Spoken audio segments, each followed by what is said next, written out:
Assalamualaikum warahmatullahi ta'ala wabarakatuh. Alhamdulillahirabbil alamin. Wa bihi nasta'inu ala umurid dunya waddin wa ala alihi wa ashabihi ajmain.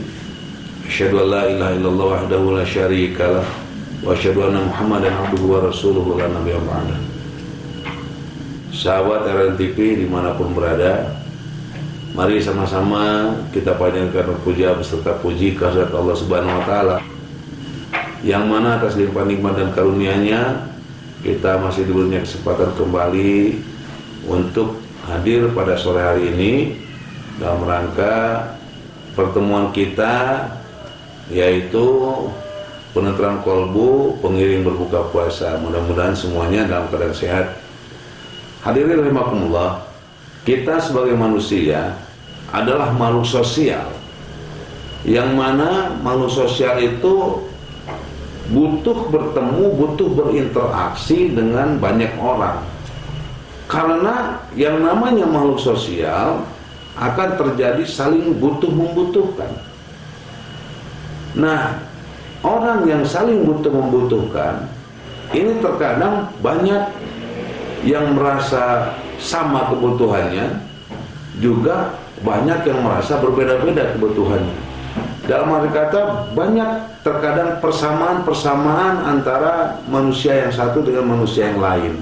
Nah, sehingga karena ada persamaan-persamaan itulah manusia yang sama maksud bersatu di dalam suatu tempat, suatu pertemuan yang namanya pertemanan atau perkumpulan.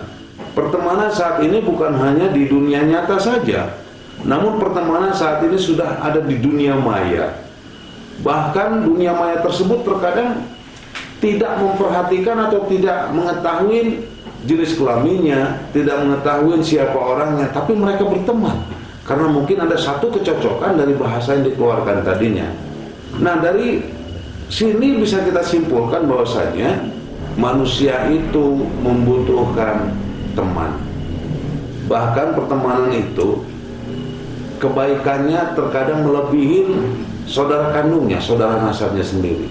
Sebab di sini bisa kita ambil suatu manfaat atau suatu kesimpulan bahwasanya yang namanya pertemanan itu saling menjaga, saling menghargai, saling toleransi. Nah, berbeda dengan saudara nasab. Terkadang karena memang sudah bersama-sama dari kecil, tidak menganggap diri atau saudaranya tersebut akan tersinggung atau akan sakit hati. Biasa aja. Nah, apabila bersama teman, kita akan selalu menjaga perasaannya, akan selalu menjaga supaya tetap berjalan pertemanan itu. Di sini kita ingin berbagi, menjelaskan Imam Al-Ghazali memberi nasihat kepada kita untuk menjaga keutuhan dalam berteman. Di dalam kitabnya Al-Adab Fiddin, beliau menekankan pentingnya pertemanan tersebut. Adabul ikhwan, adab terhadap teman, terhadap ikhwan. Nah, itu beliau memberi nasihat kepada kita, adab kepada teman itu yang pertama, harus mampu menunjukkan rasa gembira ketika bertemu dengan teman kita. Jangan sampai ketika kita bertemu dengan teman, kita selalu bermuka masam, kita bermuka yang tidak mengenakan.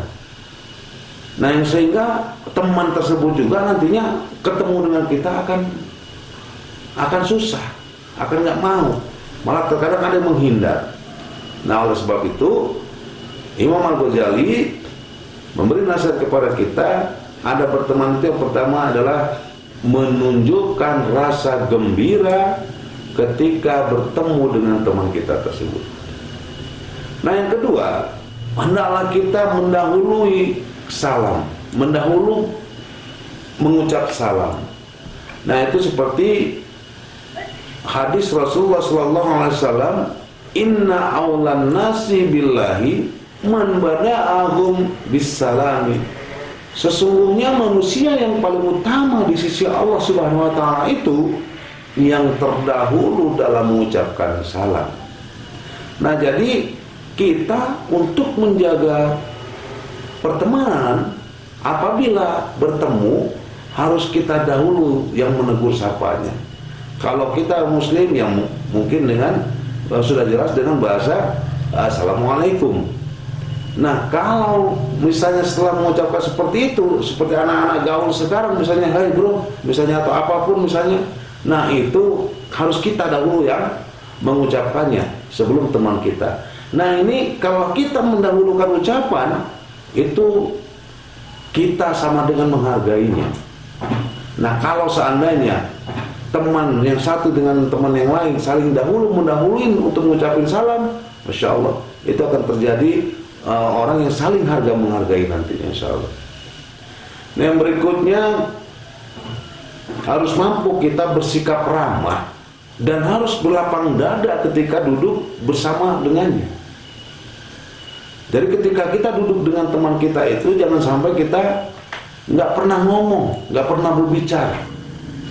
Ini bisa kita lihat dalam pergaulan kita sehari-hari, sahabat RNTV dimanapun berada. Nah, maksudnya teman kita bisa di lingkungan, bisa di rumah, bisa dimanapun. Nah, terkadang kita teman satu rumah saja nggak bertegur. Padahal seharusnya mendahuluin dalam bertegur sapa. Tadi disebutkan. Lalu selanjutnya ketika kita duduk bareng, harus legowo, merasa lapang dada dan bersikap ramah. Itu kepada teman, apalagi kepada pasangan masing-masing, misalnya kalau sudah mempunyai pasangan. Nah, di sini kita diperingatkan oleh Imam Al-Ghazali bahwasanya harus mampu bersikap ramah, harus mampu berlapang dada ketika kita duduk bersama teman kita tersebut. Nah, ini bisalah kita bayangkan bagaimana kita itu bersikap ramah kepada teman. Nah, berikutnya harus berusaha turut melepaskan kepergiannya apabila dia pergi. Misalnya kalaulah kita lagi duduk bareng, nah teman kita berdiri mau berangkat, nah kita juga ikut berdiri melepaskan kepergiannya. Ya itu sama juga apabila kita di dalam rumah tangga, suaminya berangkat, suaminya pergi, alangkah baiknya istri juga menghantarkan kepergian suami sampai ke depan pintu dan mendoakan. Nah, ke teman juga seperti itu. Jadi kalau misalnya kita menghantarkan kepergian teman, seolah-olah kita merindukannya terus, seolah-olah kita tidak ingin melepaskan kepergiannya, masih ingin rindu, masih ingin bercakap-cakap dengannya. Nah, ini apabila kita pupuk hal seperti ini, insya Allah pertemanan itu akan terjalin dengan kuat. Nah, nasihat yang berikutnya, sahabat RRNTV dimanapun Anda berada, harus mampu, harus sabar kita memperhatikan teman kita ketika teman itu sedang berbicara, dan jangan sampai kita mendebat teman tersebut ketika teman lagi berbicara. Nah, ini pekerjaan yang sulit saat ini. Jadi saat ini terkadang orang berbicara terhadap temannya itu tidak memperhatikan lawan bicaranya. Orang yang berbicara sama temannya saat ini itu malah melihat gadgetnya. Ketika dia mau menegur sapa hanya melihat HP. Oh iya, nanti udah. Nah, itu kurang sopan. Nah, jadi Imam Al-Ghazali memberi nasihat kepada kita itu bagaimana kita supaya mampu sabar ketika teman kita berbicara. Kalau bahasa kita itu curhat misalnya, kita perhatikan curhatnya, kita perhatikan omongannya, kita perhatikan pembicaraannya. Dan sebelum pembicaraan itu selesai, jangan buru-buru didebat. Sebab ketika kita mendebatnya nanti langsung hilang apa yang akan dibicarakan. Nah, nasihat yang berikutnya, ketika kita berjauhan dengan teman kita juga, kita menceritakan hal-hal yang baik tentang dirinya. Bahkan ketika kita berbarengan dengan teman kita juga, kita berbicara kepadanya itu tentang hal-hal yang baik tentang dirinya, tidak menimbulkan rasa malu, tersakitin atau menyinggung perasaannya. Nah, terkadang kita apabila sedang berbicara, sedang ngobrol dengan teman kita itu, kita kadang-kadang kelepasan ngomong, kelepasan pembicaraan. Nah, sehingga menimbulkan teman kita itu malu, teman kita itu tersakitin, teman kita itu tersinggung.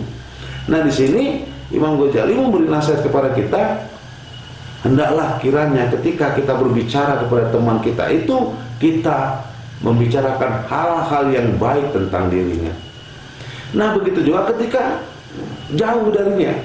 Jangan sampai ketika kita berbicara di depannya hal-hal yang baik kita bicarakan, ketika sudah berangkat, sudah pergi dari dirinya, malah kita berbicara tentang hal-hal yang buruk tentang dirinya kepada orang lain.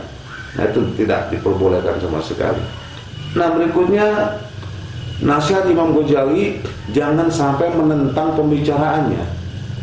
Apalagi ketika teman kita berbicara, kita tidak mengetahui masalahnya, tidak tahu masalah tapi ikut nimbrung ngomong, nah itu kan memotong pembicaraan. Makanya dalam hal ini Rasulullah SAW bersabda, jika engkau mengatakan diamlah kepada orang-orang ketika mereka sedang berbicara, sesungguhnya engkau mencela dirimu sendiri. Nah oleh karenanya, siapapun orang yang memotong pembicaraan temannya, kalau bahasa Rasul, diamlah, bahasa kita dipotong dengan pembicaraan yang lain, apalagi kita tidak mengetahui masalahnya, nah itu sama dengan kita mencela diri kita sendiri. Nah oleh karenanya, jauhinlah memotong pembicaraan teman kita. Nah nasihat yang berikutnya, hadirin rahimakumullah, hendaklah kiranya kita memanggil dengan panggilan yang disenangin olehnya. Kalaulah dirinya mempunyai gelar, ya gelar yang disenangin olehnya yang menjadi panggilannya, cara kita memanggilnya. Jangan sampai panggilan yang tidak, teman kita itu tidak suka, tidak senang, malah terus-terusan itu yang kita sebutkan. Contoh misalnya, terkadang kalau di kita itu orang dipanggil terkadang satu dengan gelarnya, Pak Haji, Pak Ustadz, Pak Kiai. Ada juga yang digelar, yang dipanggil itu dengan gelar pekerjaannya. Nah kalau seseorang misalnya tidak senang dipanggil dengan pekerjaannya, jangan. Contoh misalnya seseorang tukang rongsok, si rongsok. Contoh misalnya seseorang tukang misalnya pembersihin mobil, hei tukang bersih mobil. Nah tidak seperti itu. Jadi kalaulah memang panggilan yang disukai itulah kita panggilkan, kalaulah yang tidak suka jangan kita panggilkan yang seperti itu, sebab nanti betulnya adalah penghinaan, bukan untuk memuliakan teman kita atau sahabat kita. Nah itulah nasihat-nasihat dari Imam Ghazali kepada kita dalam kitabnya Al-Adab Fiddin. Mudah-mudahan bermanfaat bagi kita untuk bersama-sama berjalan, bersama-sama menjaga keutuhan dalam pertemanan di kehidupan kita sehari-hari. Nah demikian, mudah-mudahan bermanfaat. Mohon maaf apabila ada kesalahan. Wallahu muwaffiq ila aqwamit thoriq. Assalamualaikum warahmatullahi taala wabarakatuh.